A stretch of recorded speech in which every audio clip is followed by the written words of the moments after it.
Amen, amen, amen, amen. Hallelujah. Praise be to God. Praise be to God. Hey, we have just read from the book of Psalms. Psalms 63, 64, and 65, as well as the book of the prophet Zephaniah, chapter 3 from verse 14 to 20, and then from the book of Titus, Titus chapter 1 from verse 1 to 15. Let us pray. God Almighty, our Heavenly Father, we thank you. You are worthy of our praise. Your name, Lord, is great. You are Jehovah. Wena umnikati wenjabulo. Babe wethu lonamandla onke. Bonke labakukhonda wena Nkosi, bakukhonda bagcwele injabulo, bakukhonda bagcwele Nkosi, kwathi kokuthi kuthi tonke timo uyabusa uphezu kwakukonke. Thatha ke Nkosi ludumano lwakho lukufanele in Jesus mighty name. Father, we pray. Amen and amen. Yes, siyambonga kakhulu uNkulunkulu bazalwane. Sitabuka nje ngalokufishane lapha kule ncwadi ya Titus. Ngesiswati Titus, and then in English is Titus. So now sitabuka le ncwadi ke ka Titus. Le ncwadi lena kweqala siyathola ukuthi iphuma kuPaul, the style of nakuzana of writing a letter la kule community wawuqale utisho wena qala le ncwadi iphuma kubani utichaze ngalokuphelele. So ke uMapostle Paul masibuka la kuverse 1 kuya ku4 na kuverse 1 kuya 3 utichaza uthini uMapostle Paul. Le ncwadi iphuma kuPaul zisebenzi zaNkulunkulu nempostoli waJesu Kristu, ngithunyelwe kwakha ukukholwa kulabakhethiwe baNkulunkulu, ngibafundise lwati lweliqiniso ngekwesaba uNkulunkulu, futhi ngithunyelwe nekubaholela ethembeni lekuphila lokuphakathe lekwathi umhlaba ungakasekelwa kwathenjiswa nguNkulunkulu longawaqali emanga, kodwa ngesikhathi lesifanele sekubonakaliswe evini lakhe ngekushumayela ngiphathiswe kona mina ngekwenyalo waNkulunkulu umsindisi wethu.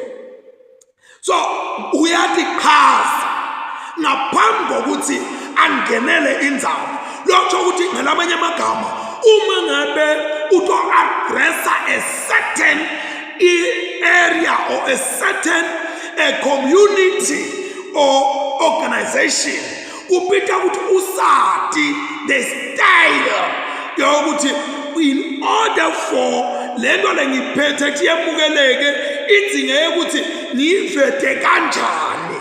So lana naka addressa leli banda akanye na Titus, le ncwadi iya Titus kahle kahle kodwa ifuna iyofundwa ebandleni. So ufuna uthathethule ukuthi unguPaul, ungumpostoli waJesu Kristu, and usisebenzi saNkulunkulu lesingumpostoli waJesu Kristu esithunyelwe kutokwakha ukukholwa noma kutoletha ifoundation yekukholwa kweliqiniso lokuhambisana nekwesaba uNkulunkulu. So uma ngabe uyokhuluma nabantu noma ngabe ngikuyiphi setup, you need to learn the language kweqala before you address the people. Kukhona tinto lofuna utifunze so that by the time ukala kuvula umlomo wakho, the people, their ears are itching. Well, sifuna kuva ukuthi utawuthini, lokukholwa lathi utokwakha kuyini, lokhu nalokhu kanjani. So ke uyangena ke lapha kuverse 4. Anginohamba verse by verse. Kona bekungangijabulisa lokho ngikubeke ngoba kukhona lapha emaversini kwethu ngibeke, but because also time I must respect. Ayinyelanga sitabuya ke sibuke ngalondlela. Kodwa kanjani uthi le ncwadi iyakuthithoza umntwana umntwana wami weliqiniso ukholo akube kuwe umusa nekuthula lokuvela kuNkulunkulu longubabe nakuKristu Jesu umsindisi iya kuTitus uyamklema uthi ungumntwana wami akavele encwadini yama-Acts kumbe nasingafunda encwadini yakubaseKorinte uyavela kanenganyana kodwa na le akavela uvela la sekamntwana akhe weliqiniso uyabeka ngifuna ulinake legama leliqiniso like lavela la kuye ukuthi umsebenzi wakhe uyini uthi ezithi part B ngithunye verse 1 part B wa verse 1 ngithunyelwe kwakha kukholwa kulabakhethiwe baNkulunkulu ngibafundise lwathi lweliqiniso ngekwesaba uNkulunkulu bafundise lwathi lweliqiniso ngekwesaba uNkulunkulu bamba leqiniso the truth liqiniso ukuthi kukhona into letafula idlale ngeqiniso masiyana lona uthi umntwana wakhe weliqiniso so kuneliqiniso leseloku lidlala la kukhona la sitawuvela khona sesiyibona le ndaba yeqiniso uthi ke lona ngulomntwana wakhe leke lambhalelako but lencwadi lena nawufunda umlando uthi kufanele ifundwe ebandleni and number 2 kuyavela lapha kwekuthi lo Titus bekangumnakabo Luke umvangeli naso ugubha uya ngejoni kodwa akaveli ke anywhere lapha kuma-Acts and kodwa nasekahamba ayosebenza ingathi Luka uba khona kulo msebenzi lefana nje awende lapha eCrete before abuyele emuva ayojoyina umpostoli Paul so ke uyamthuma uthi akadawukwenta umsebenzi lo msebenzi lakadawuwenda la eCrete libandla selikhona selibekiwe noma seliqanjiwe but kunenkinga lekhona kufuneka bahona kwekuthi akube bahona so ke lo verse 5 wehle uyawushona ku verse 9 so dilane kwekuthi labaholi kufanele ukuthi babe bantu laba kanjani uthi ke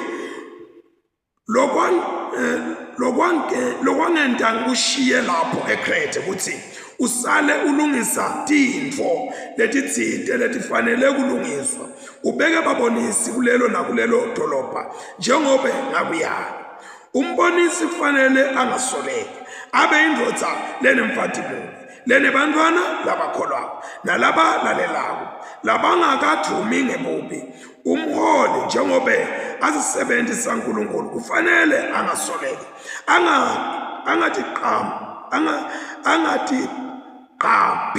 angathi qabhi abetelulaka angabi sidzawo abetelukhweba futhi angahaleli inzuzo ngebubi kodwa kufanele aphathe kahle dihambi atsanze lokulungile aqaphele abe qotho atiqaphele abe qotho abe ngwele atibambe kufanele abe ngulobambelele evini lelethembekile njengobe lalifundisiwe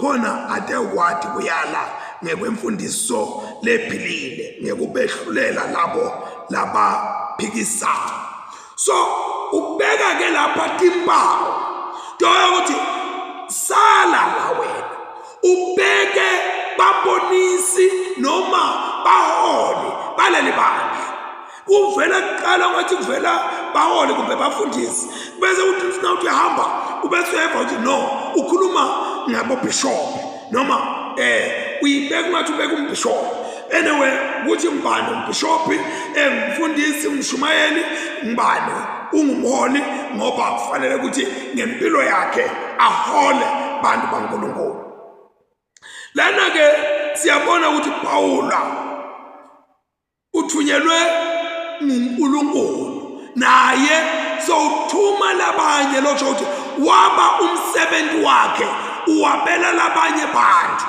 and ababela nje ukuyafuna ukuthi one lo muntu unesipho kumbe sekushumayela sekuthandaza kodwa naye sekufuna ukuthi angene ku school of training kube netinto letitawuskrinwa naye atibone tiphume kuye. And-ke lana lokunye lesikubonayo ukuthi kukhona letinto leti siyaye sibone lana nje kuthiwa umbonisi kufanele angasoleki abe indoda lena emfathi munye lana abantwana labakholwayo nalabalalelabo labangajumi ngalubhubhi umholi njengoba azisebenzisa uNkulunkulu kufanele angasoleki angadigabi abede luphepha futhi angahaleli inzuzo yebubi kodwa kufanele aphathe kahle tihambi athanze lokulungile aqaphele atiqaphele yena abeqotho abengcwele kubaliwe lapha nokuthi angabi abedelulaka. Yes, angathi qaphi abedelulaka. Dinto leti lotikhanda ukuthi tiba khona kubantu tiba khona kodwa you must be willing where ukuthi I just want to leave the thing and do the right thing. Umntwana Nkosi ke babedlamini in some past a few months sisahlanganyela sikanye naye before athathwe kumsebenzi leminyaka akhuluma lamagama athi kusoleka kunyenti futhi kuyawuhlala kukhona kodwa ke wena kunake lokulabasuke bakusola ngako ube siyagwema kusoleka yinto lekhona letinto leti ngeke wahlala ungabi nato kodwa sale sowunaka wena uthi letinto labangisola ngato yini utibuke ngoba there is no smoke without fire.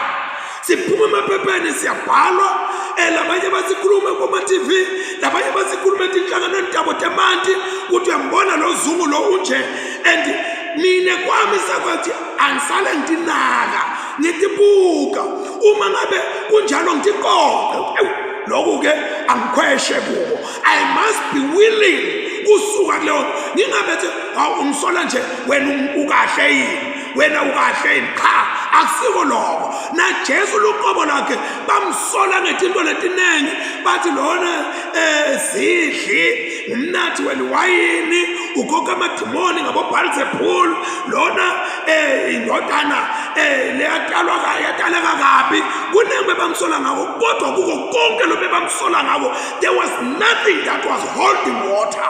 So as a leader, as a Christian, unjengamkristu nje dikade ukuthi ungatholakala kule tinto labakusola ngato ukhona khona. Uma ngabe ukhona nyomuka phuma kuleyo nto leyo labakusola ngayo ubezothatha luhambo lolungilo ngoba lo ukuthi bantu bakusole bakubuke leto tinto leto tikwekhe ngaso sonke isikhathi ukuthi angingatholakali ngikuloko.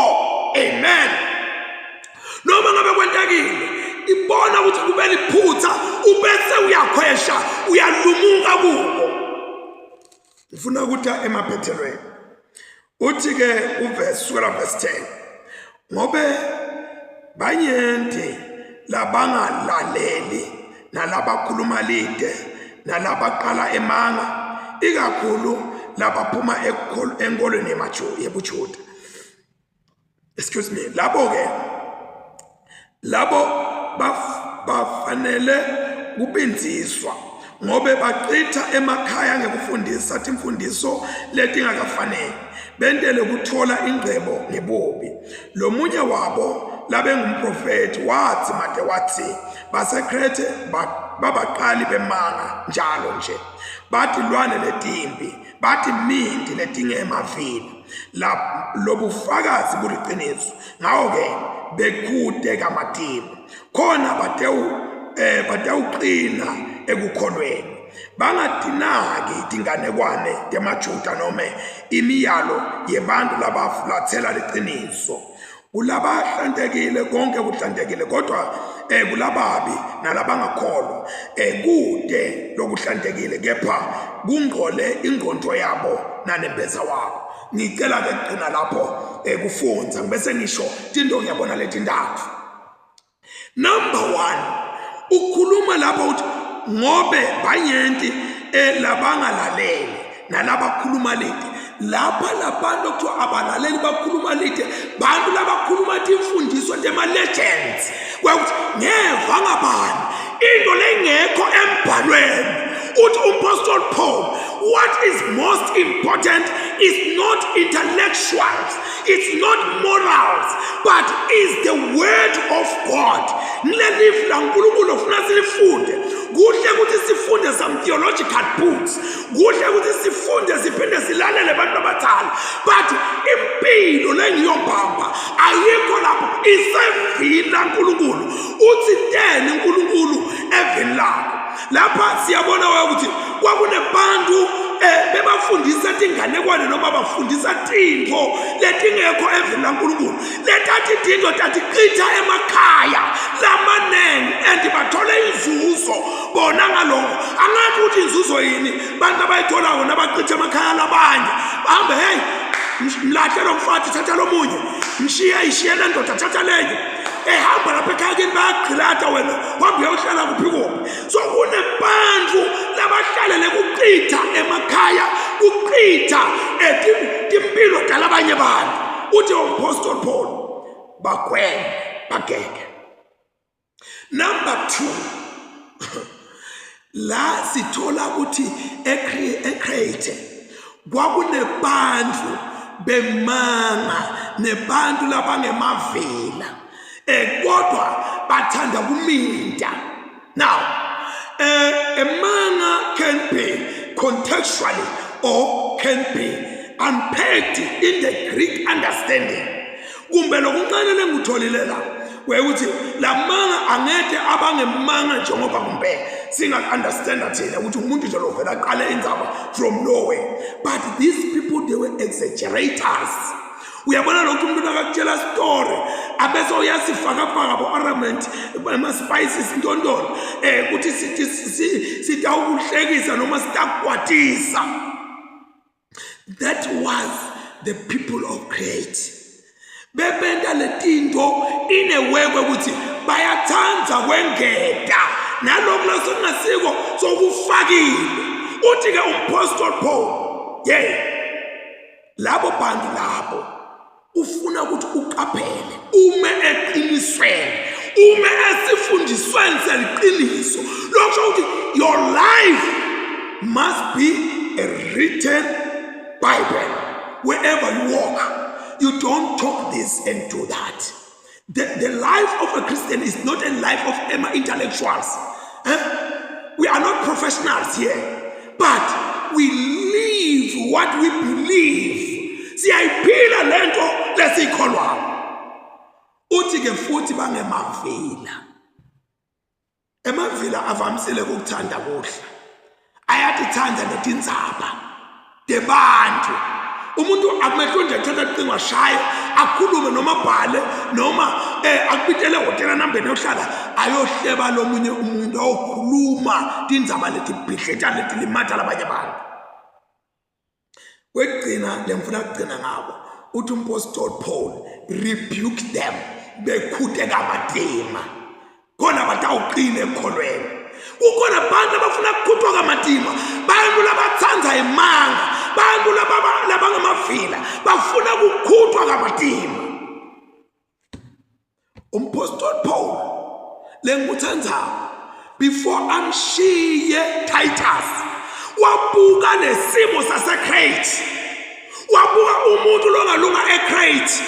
Uyabona uma ngabe ususa umuntu ku-organization kwakuthi wena bani kule department le wena yenta lo, ufuna ukuthi uyati le system yekusebenza, uyati le organization, uyathi ema-strength, ema-threats, ema-weaknesses, ema-opportunities, kwekuthi nangifaka lo ema-threat ayini utawakhona yini, ema-weaknesses ayini utawakhona yini, uyabona angeneke lo muntu lapho ayokwenda lo msebenzi. So Titus was the rightful person to be there. Nginembuto ukuthi, are you a rightful person to be where you are? If you are not, God can still make you to be the right person, a candidate. Yala uqashelwe khona, yala department oyisebenzayo. uNkulunkulu can still mold you and be a fitting material where you are. Let us pray. uNkulunkulu babe lo ngusibakathe wemakade Nkosi umhlaba ungakabi khona namanje Nkosi umile. Siyabonga Nkosi ngenceke yakho uMpostoli Paul lomthumele ukuthi Nkosi ayokwakha ayosimisa ayolungisa tintfo. Babe wethu lolungile uyasitshengisa uMpostoli Paul ukuthi it doesn't just do ema transfers or posting kubo Timothy kubo Titus, kodwa Nkosi he first studied that environment. Wathi ngisho nebaprofeti bakhona ukuthi bakhuluma bathini, so uyayithuma ke lenceke uyayihlomisa uyayibona ukuthi lo ufit. Babe, we are not by mistake in our environment. We are not by mistake in our parishes. We are not by mistake in our dioceses. We are not by mistake in Africa. Nkosi usibonile ukuthi silungele. Sesiyacela Nkosi ukuthi usiphe amandla Nkosi nenhlakanipho yokuthi uNkulunkulu siwende umsebenzi wakho ngokugwema letinye tetintfo. Le Nkosi Jesu bantu bathi bona leto Nkosi labathi bonawo kodwa dingekho uthi Nkosi Jesu batawuvaleka umlomo ngoba leto tinto labathi khuluma kodwa dingasiwe emaqiniso. Wena uNkulunkulu wethu lona amandla onke utobe siyabakhanyisela ukuthi akusilo iqiniso lelo likhulumayo. Babe sipheke thina bantwana bakho labakholwa ngokuthi bahlale njalo bangilabathembekile ekwenteni intsandvo yakho, noma Nkosi sibanjwe kugula noma sibanjwe emahlokweni noma buphuya noma uNkulunkulu wethu lona amandla onke ngisiphi isimo, kodwa Nkosi asingakujabhisi wena endleleni ngaKristu Jesu Nkosi manje naphakade. Amen. And the blessing of God Almighty, Father, Son, and the Holy Spirit may remain with us all now and forevermore. Amen. Inkosi isiphathelene ngemusa abangcwele. Amen and amen. Babe lolungile sesibongile Nkosi egameni lika Jesu. Sibonga nathi isikhathi lo sabele